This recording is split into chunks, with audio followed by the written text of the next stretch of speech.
ಸ್ನೇಹಿತರೆ, ಕಾಮಸೂತ್ರ ಈ ಪುಸ್ತಕದ ಹೆಸರನ್ನ ಕೇಳಿದ್ರೆ ಸಾಕು ಮುಖವನ್ನ ಕಿವಿಚುವವರೇ ಜಾಸ್ತಿ. ಅದೊಂದು ಕೆಟ್ಟ ಪುಸ್ತಕ ಅನ್ನುವಂತಹ ಭಾವನೆ ನಮ್ಮಲ್ಲಿ ಬೇರೂರಿದೆ. ಹಾಗಾದ್ರೆ ಆ ಪುಸ್ತಕದಲ್ಲಿ ನಿಜಕ್ಕೂ ಅಂತಹದ್ದೇನಿದೆ? ಆ ಪುಸ್ತಕದ ಬಗ್ಗೆ ಕೆಟ್ಟದಾದಂತಹ ಭಾವನೆ ನಮ್ಮಲ್ಲಿ ಬೇರೂರಿದ್ದಾದ್ರೂ ಯಾಕೆ ಅನ್ನೋದನ್ನ ತಿಳಿದುಕೊಳ್ಳೋಣ ಬನ್ನಿ. ಕಾಮಸೂತ್ರ ಈ ಪುಸ್ತಕ ಲೈಂಗಿಕ ವಿಷಯಗಳನ್ನು ಒಳಗೊಂಡಿದೆ ಅನ್ನುವಂತಹ ಭಾವನೆ ಬಹಳಷ್ಟು ಜನರಲ್ಲಿದೆ.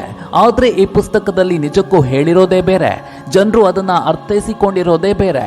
ಅದು ಬ್ರಿಟಿಷರು ನಮ್ಮ ದೇಶವನ್ನ ಆಳ್ತಾ ಇದ್ದಂತಹ ಸಮಯ. ನಮ್ಮ ದೇಶದ ಸಂಸ್ಕೃತಿ ಸಂಪ್ರದಾಯಗಳನ್ನ ನಾಶ ಮಾಡಿದ್ರೆ ತಾವು ಅಂದುಕೊಂಡಿದ್ದನ್ನ ಸಾಧಿಸಬಹುದು ಅಂತ ತಿಳಿದಂತಹ ಬ್ರಿಟಿಷರು ಕಾಮಸೂತ್ರ ಪುಸ್ತಕವನ್ನ ಇಂಗ್ಲಿಷ್ ಭಾಷೆಗೆ ತರ್ಜುಮೆ ಮಾಡಿ ಅದರಲ್ಲಿ ಹೇಳಿರುವಂತಹ ಮುಖ್ಯವಾದ ಅಂಶಗಳನ್ನ ಬಿಟ್ಟು ಕೇವಲ ಲೈಂಗಿಕ ವಿಷಯಗಳ ಬಗ್ಗೆ ವರ್ಣನೆಯನ್ನ ಮಾಡಿದ್ರು. ಇದರ ಪರಿಣಾಮ ಇದೊಂದು ಕೆಟ್ಟ ಪುಸ್ತಕವೆಂಬ ಮನೋಭಾವನೆ ಬಂತು. ಅಲ್ಲದೆ 20ನೇ ಶತಮಾನದಲ್ಲಿ ಕೆಟ್ಟ ರೀತಿಯಲ್ಲಿರುವಂತಹ ಚಿತ್ರಗಳನ್ನ ಮುಖಪುಟದಲ್ಲಿ ಪ್ರಕಟಿಸಿ ಈ ಪುಸ್ತಕದ ಮಹತ್ವವನ್ನೇ ಹಾಳು ಮಾಡಿಬಿಟ್ರು.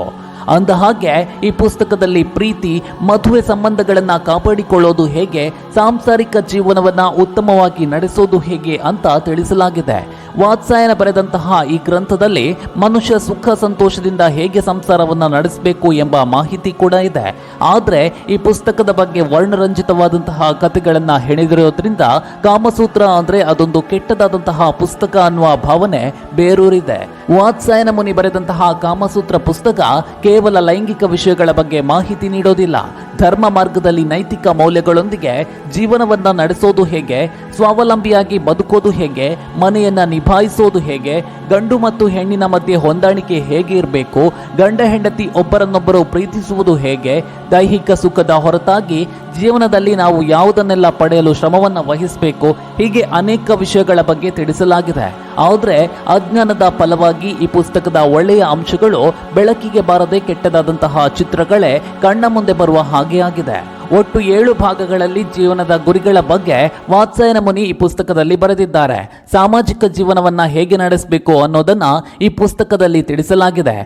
ಇಡೀ ಪುಸ್ತಕದಲ್ಲಿ ಕೇವಲ 20ರಷ್ಟು ಭಾಗ ಮಾತ್ರ ಲೈಂಗಿಕ ಭಂಗಿಗಳ ಬಗ್ಗೆ ವಿವರಣೆಯನ್ನ ನೀಡಿದ್ದು, ಉಳಿದ 80ರಷ್ಟು ಭಾಗ ಮನುಷ್ಯ ಹೇಗೆ ಜೀವಿಸಬೇಕು, ಪತಿ ಪತ್ನಿ ಅನ್ಯೋನ್ಯವಾಗಿರೋಕೆ ಏನು ಮಾಡಬೇಕು, ಇದೇ ಮೊದಲಾದಂತಹ ವಿಷಯಗಳ ಬಗ್ಗೆ ತಿಳಿಸಿ ಹೇಳಿದ್ದಾರೆ.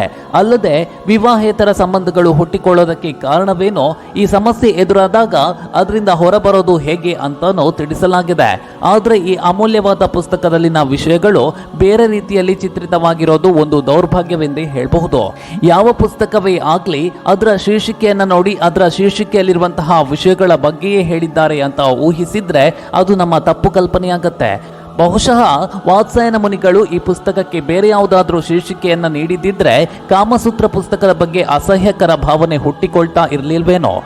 ಮುಂದಿನ ಸಂಚಿಕೆಯಲ್ಲಿ ಇನ್ನೊಂದು ಹೊಸ ವಿಷಯಗಳೊಂದಿಗೆ ಮತ್ತೆ ಬರ್ತೀವಿ. ಅಲ್ಲಿವರೆಗೂ ಧನ್ಯವಾದಗಳು, ನಮಸ್ಕಾರ.